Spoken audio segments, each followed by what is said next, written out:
Hello, you are welcome to another edition of the Wundef Show. Today we are with Nana Ohene Adu, the director for LEAP Schools. She is an inspiration to many people. She has organized a lot of conferences for women and young girls in Obuasi with her project Sikapa for Young Girls. And we are going to talk to her to hear about her story, where she started and how she got to where she is now.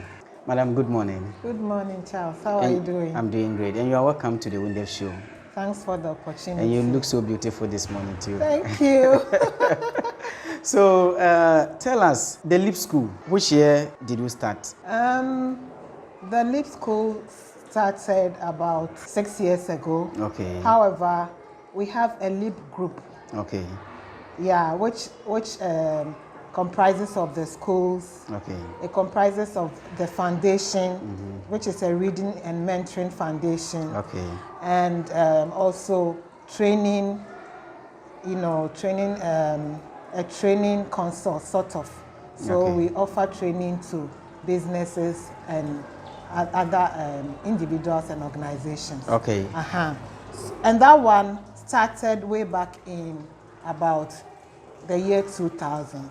Okay, that was about 90 years ago. Yes. Okay, so we'll go into more details about that one. But let's start from the beginning. Where were you born?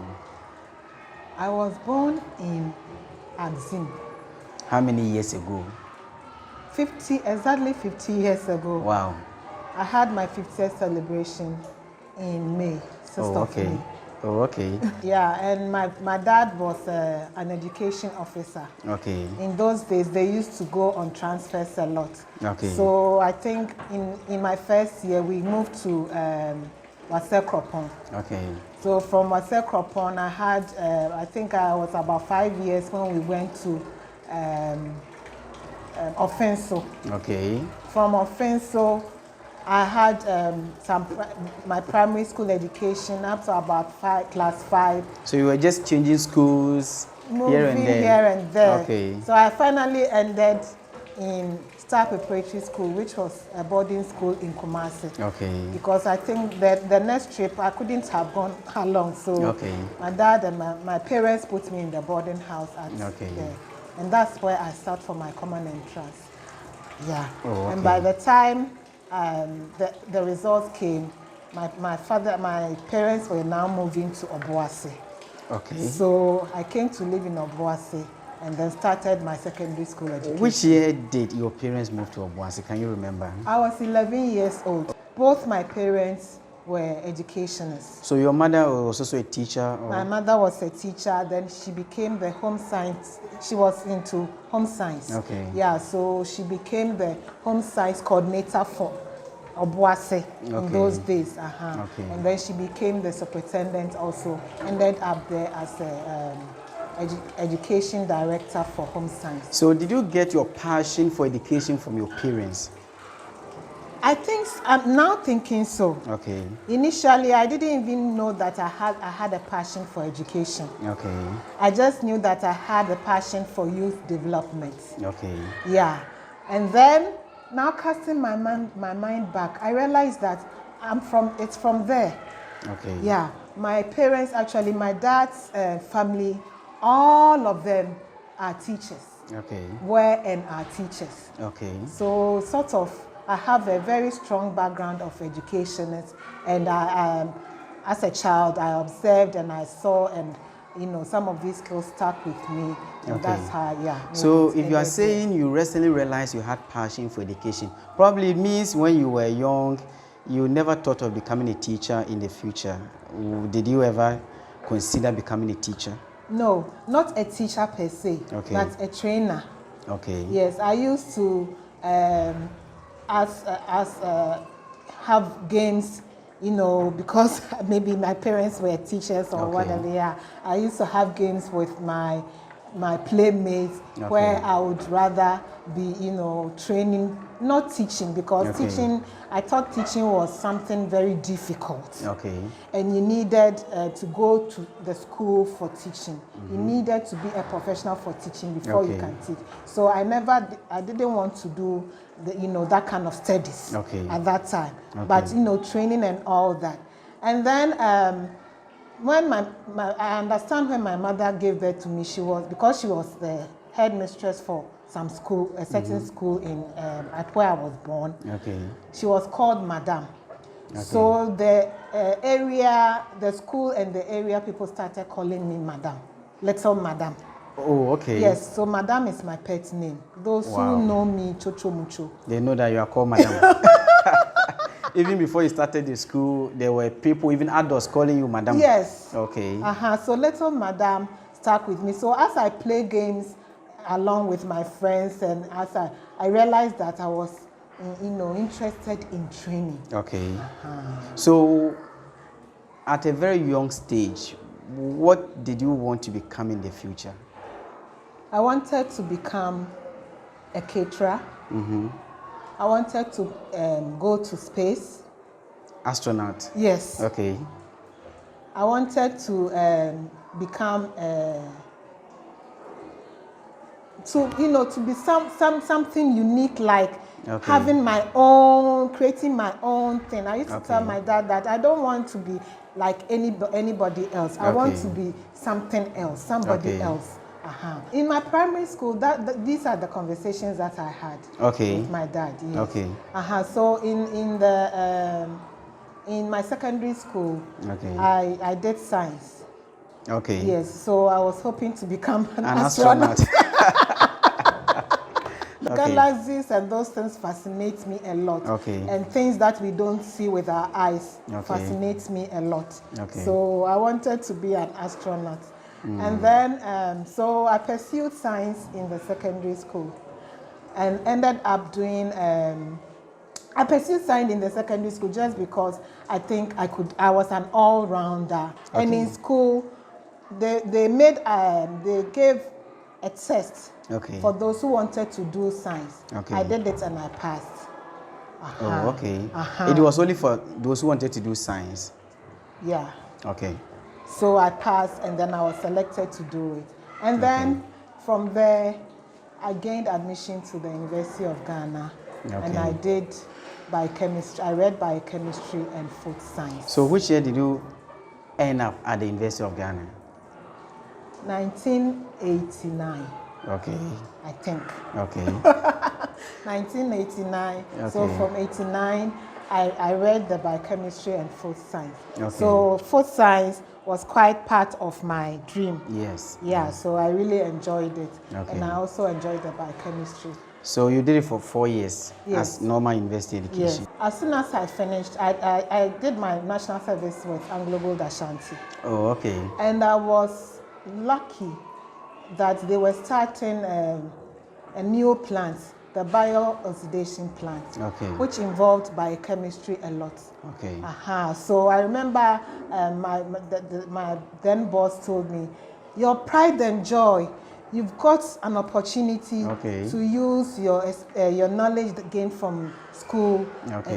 So I was part of the beginning of that plant, the BIOS plant, right from the inoculum build-up to the biggest tank construction. Wow. Yes, the bacteria that came from, where we got them from, we started in the lab, putting them in beakers, test tubes, testing how they'll fare and all that. We did all the analysis and built it up gradually into the big tanks that we see. So it was very, I was fortunate. How many years did you do your national service at AGA? I did my service for 1 year and then because I learned there was a time they were doing national service for 2 years in Ghana here. Yeah, but I did mine for 1 year. For only 1 year. And then I got employed. Obviously, so because of the BIOS, So which year were you officially employed by AGA? 1993. 1993. And you left there which year? November 1993. And I left October 2013. Wow. That's impressive. So can you just send us through your stage? You started as a biochemist. Yeah. And then you left there as the last position you had before you left. Project manager engagement. Which was part of a transformation project 1 which was going on. So we were looking at business, the whole improvement of the business. Okay. Yeah. You change positions over and over again. Yeah. So can you just take us through from 1993 to 2013? Yes. When I started, I was going on shift. Okay. I was a shift chemist. Okay. So the 6-hour shift, morning, afternoon, night, and then you change. Okay. Yeah, so that was basically what I was doing. And we were doing the analysis from beginning of the gold recovery process to the end. We were doing the analysis for, the plant to operate. Okay. And then along the line, I became a research chemist. Okay. That one, you go into analysis of reagents that are used for, the gold processing. Was it also a new position that was created, or it was there already? It was there already. Okay. It was there already, and I fell into it in such that you combine the analysis of the plants, plant samples, and the reagents also. The reagents that are being used are also, added to what the work that you do. So, then the opportunity came for me to become the senior superintendent for the lab. Okay. And there were 2 labs involved. Okay. Sulfide plant lab, SCP lab, and PTP lab. Okay. Yeah. So I had, now I was into managing these 2 labs. Okay. Designing quality systems such that our results will be worth for, value. Doing it such that, every ounce of gold that the company started with and is looking forward to getting will be gotten, our results have to be, quality, they have to be fast, and all this is happening in a very complex environment. Yes. So it was quite a very challenging environment at that time for me, where I learned a lot of skills because I was working with a lot of men. I could count the number of women on the plant at that time. Actually, when I started, we were 2 in the lab, and then some other ladies came along. But by the time I was the chemical lab superintendent, let's say about five women. Yeah. And So the superintendent, I believe that was a higher position than the one you previously were. That means you were heading over other men. Yes, we are talking about more than 50 men. Did you have any challenges, considering they had to obey because you were now giving the orders? I didn't have challenges at all, in the sense that naturally I think I'm a very humble and respectful person. And individuals, when people are respected, they give up their best. There was no single incident where somebody wanted to, go against orders you gave because maybe you were a female and they thought, why should a woman lord over me? There were. There were, generally, of course, there were. But what I was saying is that that was not most of the time happening. Yes. And if you are able to deliver your work, people would also respect and they will listen. So I had to consistently deliver my work and be able to, secure that boss position. So that, if I need to give instructions, if I need to get loyalty and all that, people will do it because it's not about the position, but it's about the outcome or the results that we are getting. So when the position of superintendent came on, did you contest it with other males in your department, or you were the only person who applied for it? Actually, there were other males. Yeah, there were other men who. So how many people contested for that position? 3 of us. And you were the only female? Yes, I was the only female. Why do you think you were given that position? As I was saying, I think it was because of my capabilities. Yes. and my work, I was able to survive, do the work, and be able to produce results. Okay. On the mine, it's about meeting targets and producing results. Okay. No excuses. All right. On the plant, if the plant metallurgist comes and he wants his results to run the plant, you cannot give any excuse but to give the best result. Okay. They need to take the decision fast. Okay. Yeah, and I think over the period when I started, as the chemist and all that, I had been able to deliver that kind of results. So, yeah, so I was chosen. Wow. You are still watching the Wundef show. Today we are here with Nana Ohene Adu, the director for the LIP schools. Let's go for a very short break. We'll be back soon.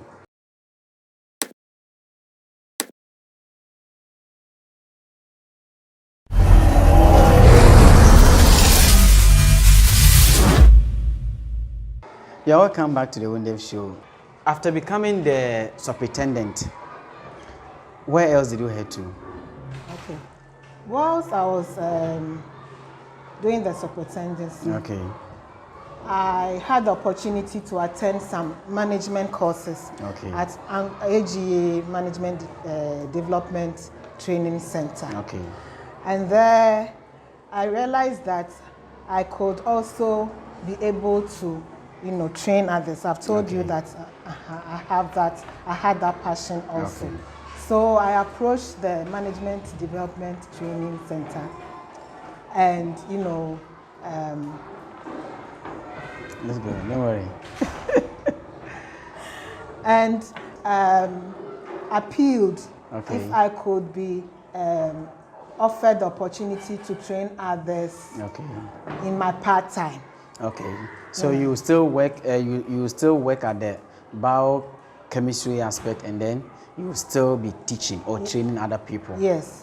Because I had also gained some experiences, personal experiences, by reading, by attending some training courses and all that. So I wanted to try if I could do it.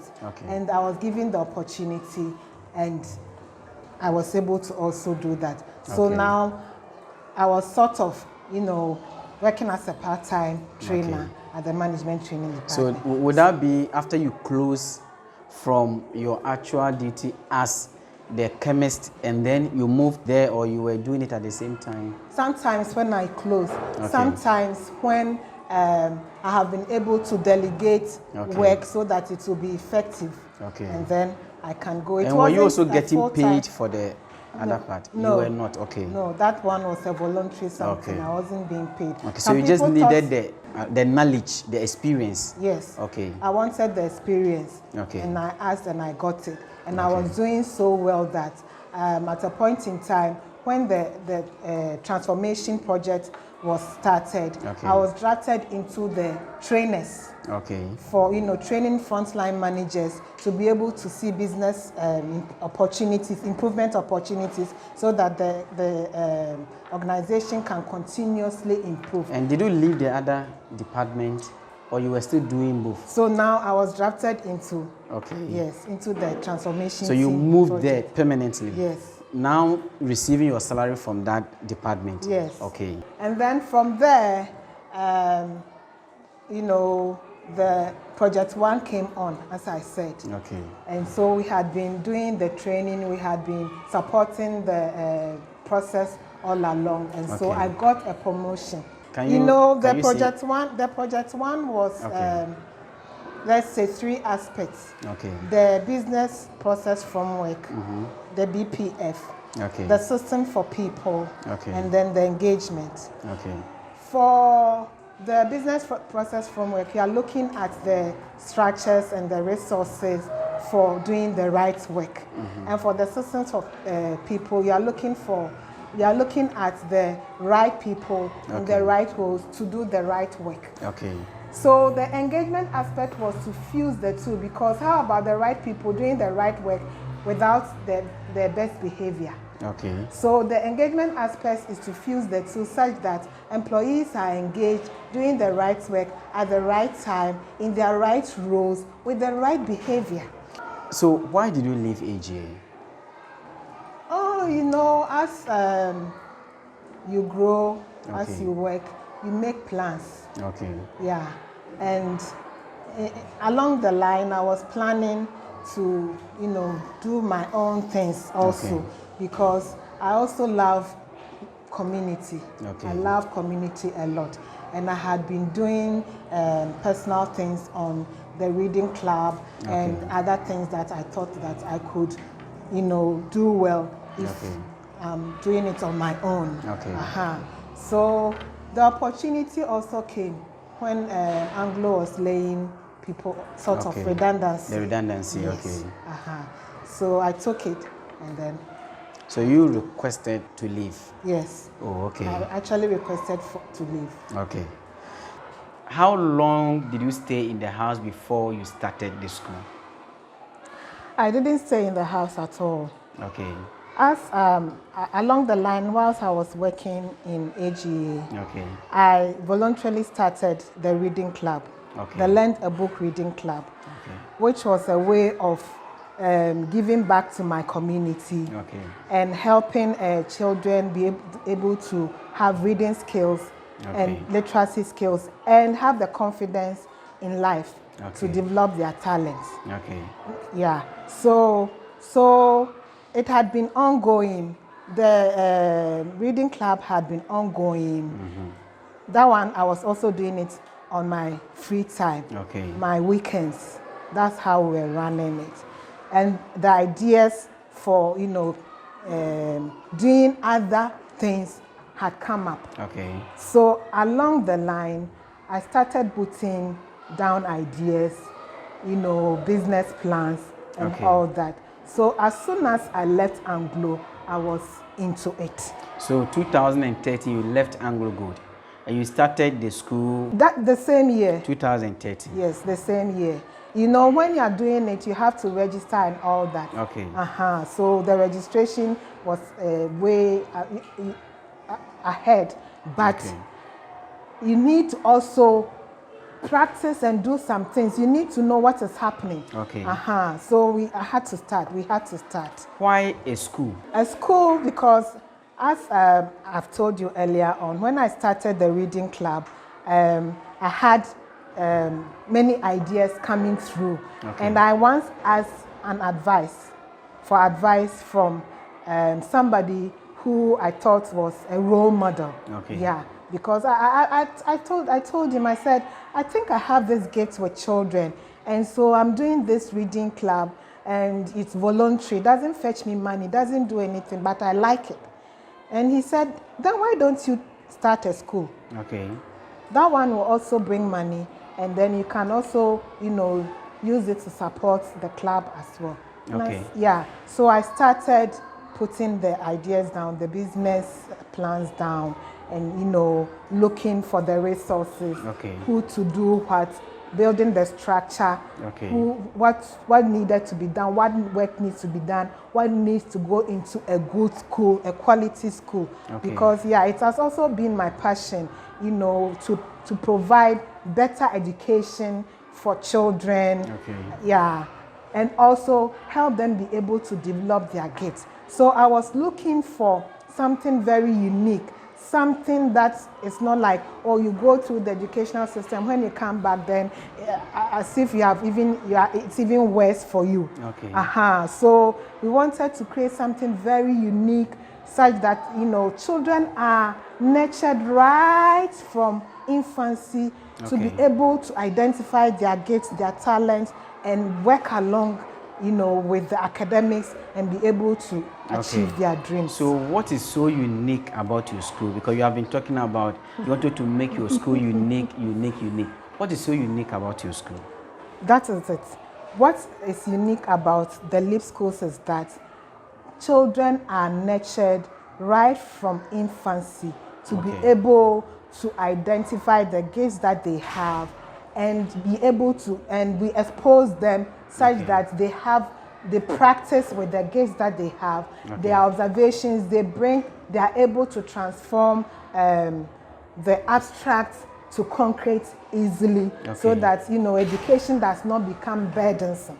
And how do you achieve that? We do it through seeing is believing. Okay. So whatever curriculum or whatever plans that we are using for the school, we disintegrate and bring practical ideas to it. Even at their younger stage? Yes, at their younger stage. And I got that skill from the reading club. You know, when I started, I didn't know what I was doing. So but I got children. So they'll come and I'll say, what should we do? And you realize the ideas they are bringing are very, very, very helpful. Okay. So that's the kind of thing, that the approach that we use here. When we meet the children, we get ideas from them and, you know, build on those ideas so that we can have practical education that is quality enough, so that even if you stop school at class 5, you will be able to have acquired something that you can, you know, build upon. Okay. You start from nursery? Creche. Creche. At what age? Creche is 6 months to 1 year. Okay, so let's talk about the KG. By the time somebody gets to KG, kindergarten, what do you put into these kids? By the time they come to a kindergarten, KG, they have gotten exposed to a lot of reading skills. Okay. Phonics. Okay. Yes. And, you know, patterns. Okay. Patterns are, you know, for design. Okay. Yes. And shapes and colors, which are also for design. Okay. So by the time they get to KG, they have a broad knowledge of everything that is happening around them. Okay. We expose them to, you know, animals. We go on field trips. Even sometimes we take the little ones along field trips, excursions. That will make their education meaningful. Okay. Because if you tell somebody that the economy of Ghana can be improved by planting cocoa, and the child does not see cocoa ever, you have to take the child to a cocoa farm. So even at the kindergarten, you take these kids on field trips? Yes, we take them everywhere. We go the extra mile to take them so that they can see and understand and know that it's happening. It's working. You know, when you are learning, it's easy for you to, you know, hear things. Okay. But when you see that it's happening, then you can also, you know, say that, oh, then I can do it. Okay. I can also do it. Yeah. Okay. So we try to do that. Apart from that, our values are love, respect, and positivity. Okay. We love everybody. We respect ourselves and others and the environment. And we are hopeful, positive that everything and everybody can get well. Okay. And these are the values that we live here. Okay. So when you come to the LEAP schools, love is all over. Okay. Respect is all over.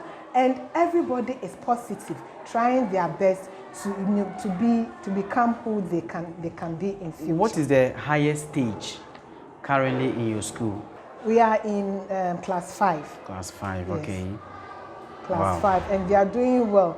What we are trying to do is to use the GES curriculum. Okay. However, anything that can help us.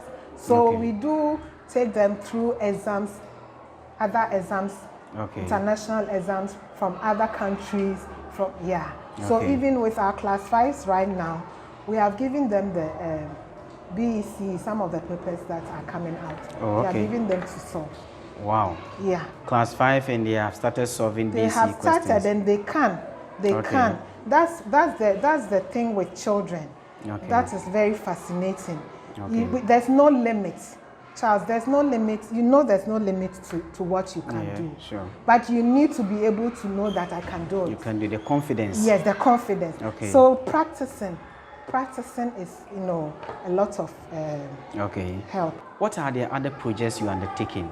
You know, you did mention the Sikapa for girls. Yes. And then the reading club. And can you delve more into some of these projects that you are into? Yes. The Sikapa for girls project is also one of my dreams, in the sense that I'm a girl and I advocate for girls and women. Okay. Yeah. Sometimes I even go on the radio to share some of these issues. Okay. And coming having come from where I'm coming from, being an Obuasi girl, I could see some of the barriers that could have prevented me from becoming who I am today. So I put myself as a role model and to encourage girls to, you know, become who they want to be. So the Sikapa for Girls project focuses on skills developing. Tech skills, vocational skills. We train the girls in, you know, acquiring skills, because when you're acquiring skills, the thing with acquiring skills is that you don't consciously know what you are gaining. The real thing that you are gaining is much more than what you are doing. So I wanted us to, you know, encourage the girls so that they will acquire skills no matter what they are interested in. So that we come together on weekends and we have role models also. People who are also Obuasi people, or who are also girls or women who have done something with their skills. So we have, for example, Marian of Magmen's Kultu. Yvonne, she helps us with beads making and jewelry. Marian helps us with fashion. Mansa of Mansa's beauty care, you know, for beauty, how to take care. A woman or a girl has to be beautiful. So the idea is they also see these role models. They are also working with it. It's their livelihood. They get their money from it. So if they see them, they'll be encouraged and say that, oh, if somebody has been able to do it, I can also replicate. I can also do it. I can also do what I have. So Sikapa is the inner gift in the girl. God-given gift in the girl that will come out, and the girl will use it as a livelihood. So far, how many girls can you say you have trained under the Sikapa for Girls project? So far, we have trained about 200 girls, because we liaise with the girl child coordinator for GES, and we have about 500 girls on our schedule. So when we come, we are into groups, and then each role model is doing something with them. They take notes, and then they do practicals, and they are giving homework. So that's the kind of thing that we do with it. After the Sikapa for Girls, what other project are you into now? I'm also into women in mining. Yes. And what is that one about? That one is about changing perception of girls going into, or women going into mining, doing mining work. So every job along the value chain of mining can be done by women also. And this one, is it for women who are working at the mine currently, or people who aspire to work at the mine? Yes, exactly what you have said. Those who aspire and those who are also there. We are, and it's for men also. We are changing perceptions. But you said women in mining. Yes. So we are, the aim is to change the perception of everybody that mining is difficult. Or it's a difficult and challenging environment. You cannot go there. If you go there, you can't give birth and all those things. So we are, you know, changing perception such that more girls will go into it also. Because, like science, you know, tech, STEM, all that. So I'm part of the Women in Mining group, because I'm a miner. Though I've left, you know, the mining environment, I live in the mining environment. I see what is happening, and I've had a lot of experience that can be shared in changing these perceptions. So what is the difference in working for someone and running your own business? The difference is now I'm not an employee. So I have to take the decisions. I have to drive the vision. I have to look for approaches such that my business will be productive.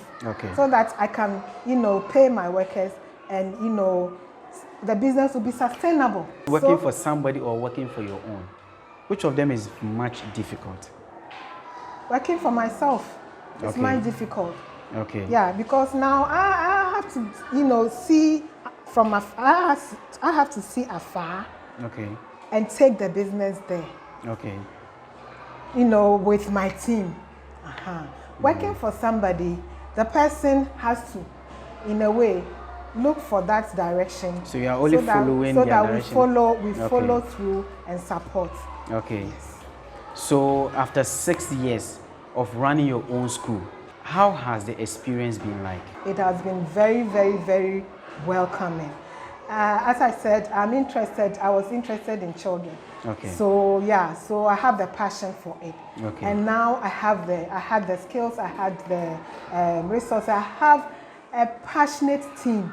Okay. Yeah. So it has been very, very welcoming, and we can see that we are, sustainable. When we started, beginning a new thing is not easy. Okay. And then the environment, Obuasi, there were a lot of, challenges. The redundancy had just occurred, and everything there was no money in the system. Obuasi was just, Okay. So it was very, very challenging. Okay. So to have been able to, but we stayed focused on our business plans. Okay. Of course, before we even started, we looked at market entry and all that. Okay. So we stayed focused, and we have been able to survive.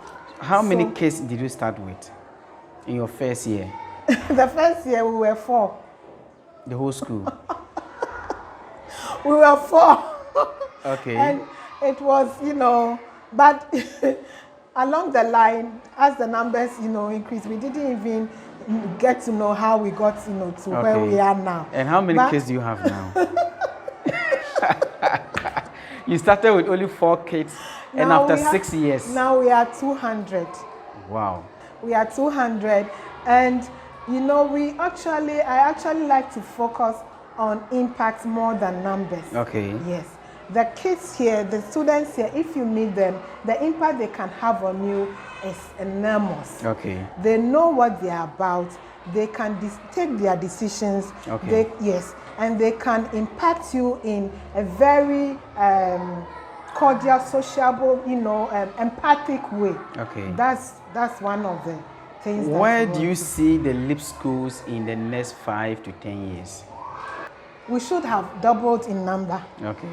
And we should be, of course, then having the JHS, okay, being JHS, and, passing our exams well as having multiple skills that can, impact our community. Do you have the intention of expanding the school to other regions?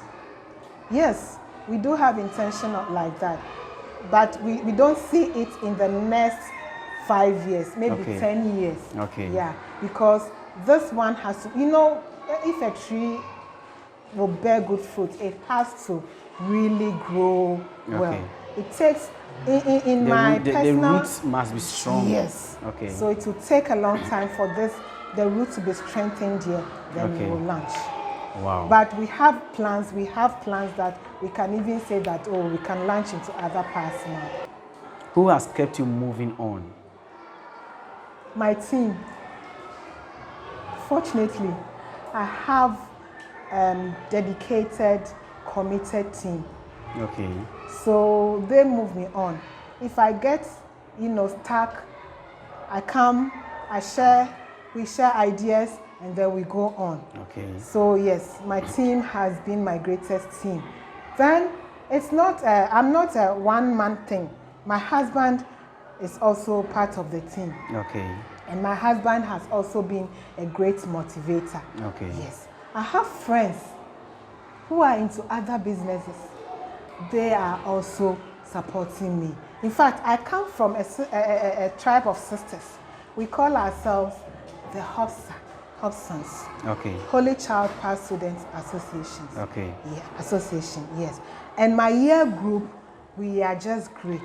We just rock each other to do our best. So I have this, support that moves me on. Okay. Family is number one. Then before you started the school, you had few ideas on what to do apart from the school. What other ideas or suggestions did people give you that probably after mine you can go into this business, but you ignored and you started the school?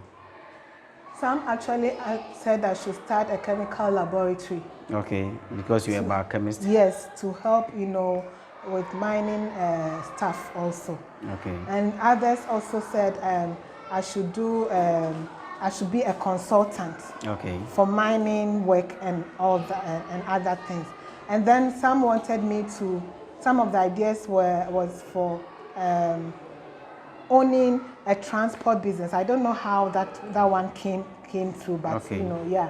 And there was one also which was for, something with soccer team, soccer academy. Okay. Yeah, something like that. So I looked at all these ideas. However, the girls, the youth and the girls, reading and mentoring thing was what was on my heart. And then the training also. Okay. LEAP also facilitates training for businesses and individuals. Okay. Yeah. So we do go into schools. Sometimes we take it upon ourselves, go into schools and train students to become empowered in whatever they are doing. Okay. And then businesses, if they approach us or we go to them, we sell the idea to them, we train the leadership skills, team building skills, time management. I know you are a guru in time management. I do talk about that. Yes, yeah. I like it. Time management, business improvement, ideas, So yeah, we do business training too. Okay. If somebody wants to start a school, what does such a person need? The person needs to know the community. Okay. Understand the community he or she is in. Yes. Okay. Because what we want to do is to give a better education. Okay. Not, so if you don't know the community, it will be difficult to provide that, to build that gap. Okay. Because the school is supposed to close the other gaps that the others are doing. Okay. Yeah. Okay. All right. We are still here with Nana Ohene Adu, the director for the LEAP School. Let's go for this short break and we'll be back soon.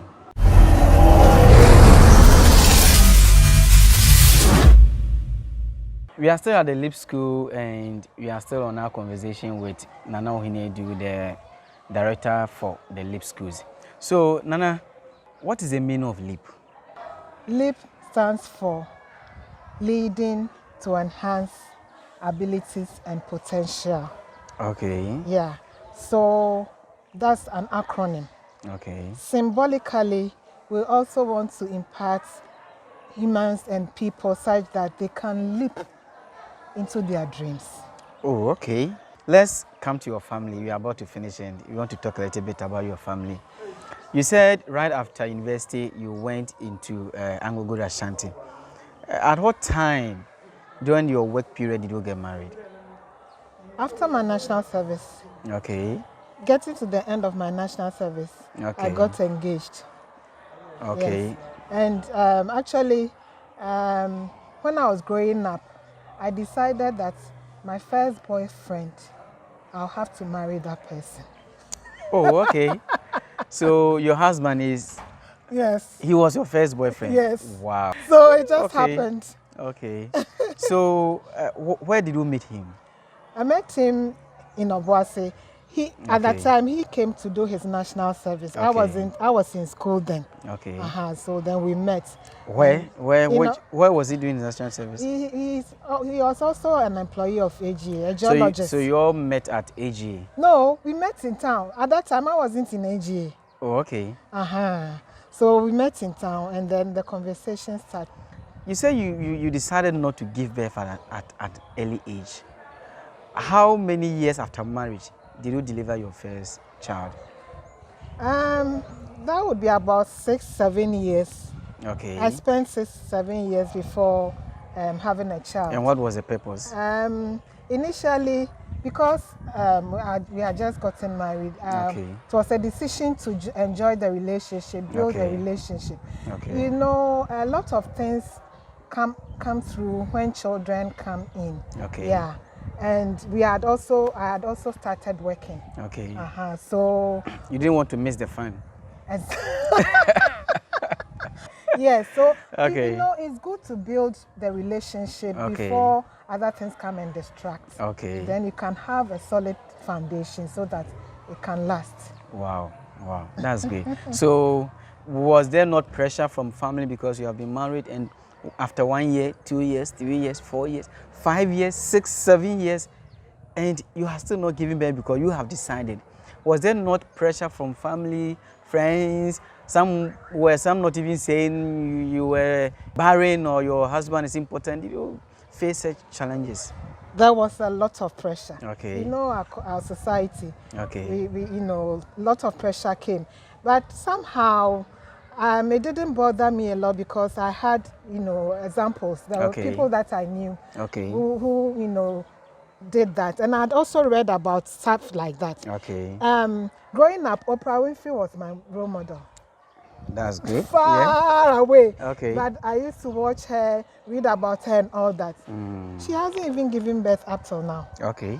So I wasn't perturbed at all. Yeah.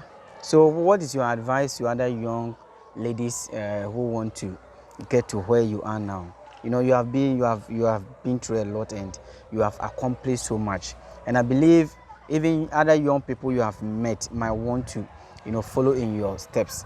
What is your advice for them? For me, wherever you want to get to, you have to have a long-term vision. Things don't just happen.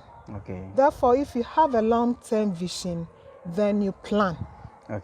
You plan to get the requisite knowledge, the experience and the skills for it. You plan to get the resources and whatever you need to, you know, do what you want to do. So self-development is very, very key. As in approaching people to learn, understudy them. And also offering your services for free, sacrificing. Go, a young lady, walk into maybe a place of interest. Has to be made an attachment. Learn a skill, learn a trade, read, develop yourself, and then have a long term, not 3 years kind of thing, 5 to 10 years.